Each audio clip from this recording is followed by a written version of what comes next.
મને એવો એક પર્સનલી વિચાર આવતો હતો કે ભાઈ વગર રિપ્લેસમેન્ટ કર્યા વગર માણસને ચાલતા કેમ કરે છે આ લોકો.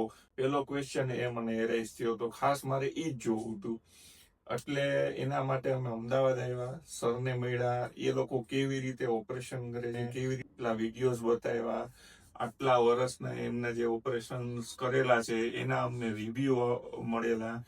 પછી અમને ડોક્ટરે એવું કીધું કે અમારા જે પાસ્ટમાં રાજકોટમાંથી જે કોઈ પેશન્ટે કરાવેલા છે ઓપરેશન, એમના રેફરન્સ પણ એ લોકો આપે છે કે જેથી કરીને આપણે એમનો કોન્ટેક્ટ કરીને પૂછી શકીએ. એટલે પછી અમને 3-4 જણાના કોન્ટેક્ટ નંબર પણ આપેલા હતા. અને અમે પછી રાજકોટ જઈ અમને પૂછ્યું, અમને બહુ સારો રિસ્પોન્સ મળ્યો. એટલે પછી અમે અહીંયા ફાઇનલી નક્કી કર્યું. અને બીજું બધું તો ઠીક છે, પણ ખાસ કે જે પેશન્ટને મોટિવેટ કરે કે ડોક્ટરનો સ્વભાવ, હોસ્પિટલનો સ્ટાફ, બહુ એવરીથિંગ ઇઝ ગુડ.